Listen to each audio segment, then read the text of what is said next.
Assalamualaikum warahmatullahi wabarakatuh. Perkenalkan, nama saya Kautsar atau Prasetyo. Nomor NIM saya adalah 6211420. Kali ini saya akan menjelaskan tentang teori belajar dan implementasinya.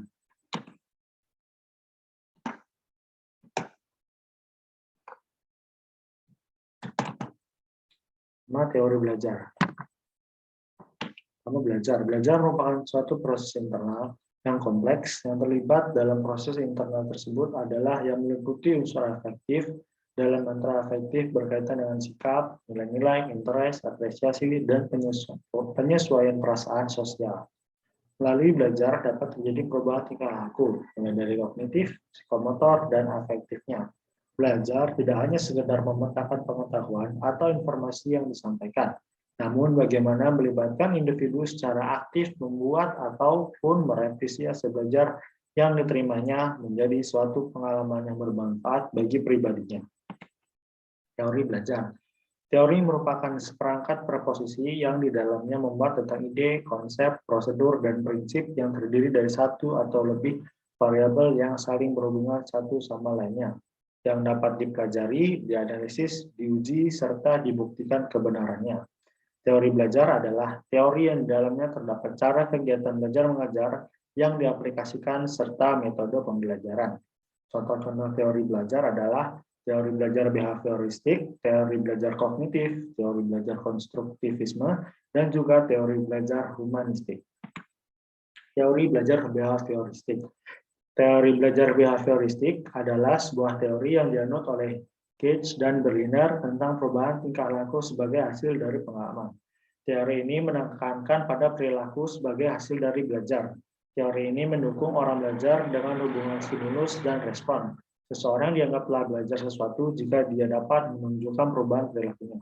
Hal-hal yang harus diperhatikan saat menerapkan teori belajar behavioristik, yaitu perhatian guru pada guru, yang kedua adalah lingkungan belajar, ketiga mengutamakan pembentukan tingkah laku, dan yang keempat adalah proses belajar harus menggunakan stimulus dan juga respon. Kelebihan dan kekurangan teori belajar behavioristik. Kelebihannya adalah guru terbiasa bersikap teliti, lalu sering membiasakan murid untuk belajar mandiri, dan juga sering memberikan stimulus kepada murid untuk menerima respon dari murid.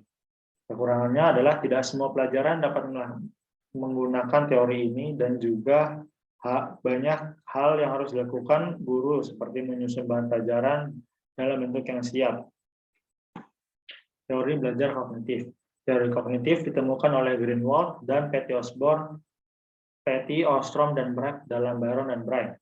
Memusatkan perhatian pada analisis respon kognitif, yaitu suatu usaha untuk memahami apa yang dipikirkan orang sewaktu mereka dihadapkan pada stimulus persuasif, dan bagaimana pikiran serta proses kognitif menentukan apakah mereka mengalami perubahan sikap dan sejauh mana perubahan itu terjadi.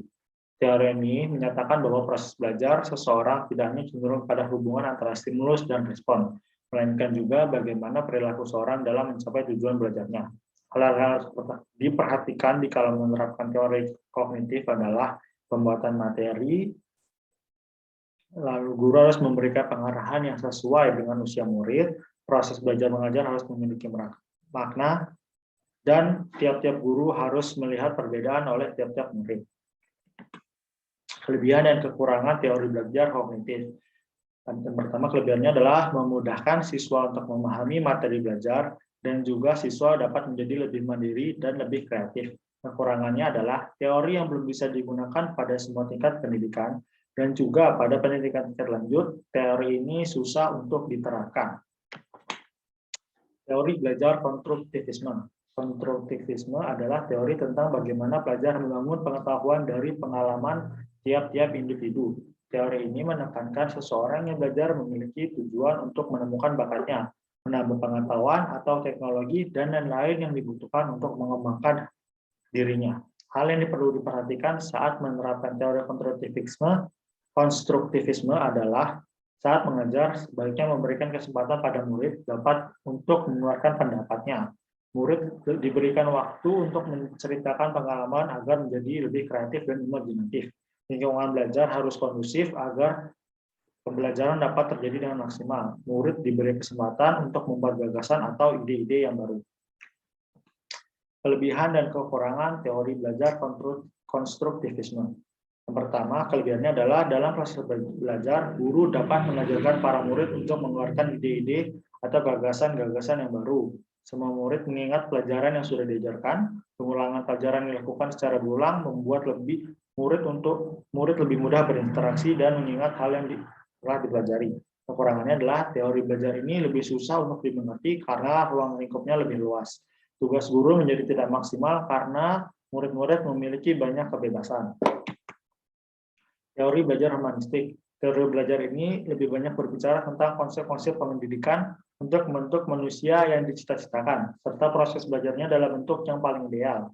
Hal yang perlu diperhatikan saat menerapkan teori konstruktivisme adalah dalam proses belajar mengajar adalah guru harus menyusun dan mempersiapkan materi-materi pembelajaran yang lebih banyak agar tujuan belajar mengajar tercapai. Guru harus santai dalam mengajar dan juga mendengar hal-hal yang disampaikan oleh murid-murid untuk menjalin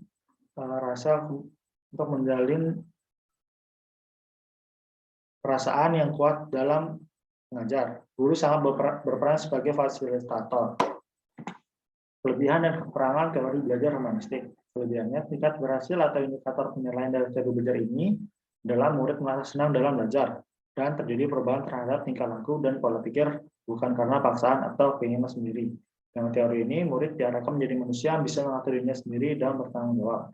Kekurangannya adalah kekurangan pada teori belajar humanistik adalah jika murid tidak ingin belajar, maka kemungkinan murid akan tertinggal dalam proses belajar mengajar. Sekian dan terima kasih. Kurang lebihnya mohon maaf. Wassalamualaikum warahmatullahi wabarakatuh.